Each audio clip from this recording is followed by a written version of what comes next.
give me the thumbs up. I'll say, hey everyone, I'm Andrew Salgado in Cleveland, Ohio today.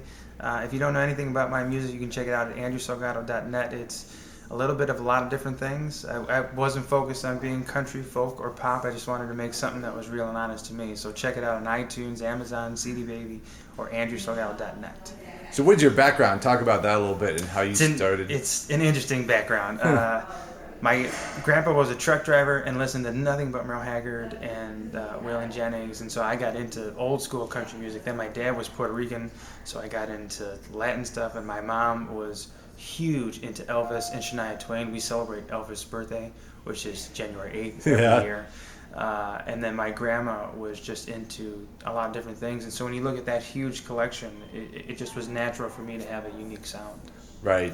And this is your first record that's out, or debut? Okay. Yeah. And talk a little bit about the recording sessions and what the experience was like of making it. Well, it was great working with Jim Moose Brown, who was the producer and probably my favorite songwriter to write with. And we got to use a lot of great players: Greg Morrow, Rob McNeely, Jeff King, Mike Johnson, Paul Franklin, Kevin Swine Grant with two T's, and Pat McGrath, who are just unbelievable studio players. Those are probably the best studio players you can get in Nashville, by the way. Right. And anyone who looks them up can see their credentials that they play on everyone else's record. And I felt very fortunate that we got to use them. And, we chose from about 50 to 60 songs for this record to find 10 of them. Yeah. And so it was a long process, but it was very fun. It was very exciting that I had finally finished a record that took me 7 years to kind of build from a long journey. Right.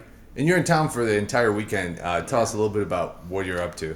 Playing at Wilbert's tonight, 6 p.m. Playing at Progressive Field for Autism Speaks on Sunday, which I believe is like 8 in the morning. a little different time performance. Then we're going to be on NBC at noon today. Right. On Cleveland. So. And you have plans to come back to Cleveland sometime soon? We do. Yeah. We have plans to come back to a lot of states. We're doing a media tour right now for about 40 states, and then when that's done, it's going to take a long time because we're doing one at a time. Right. We're not going and doing 7 stations in one day or this and that. So it's going to be a long haul. Right. And then we plan on doing a lot of touring after it. Right. Excellent. Thanks.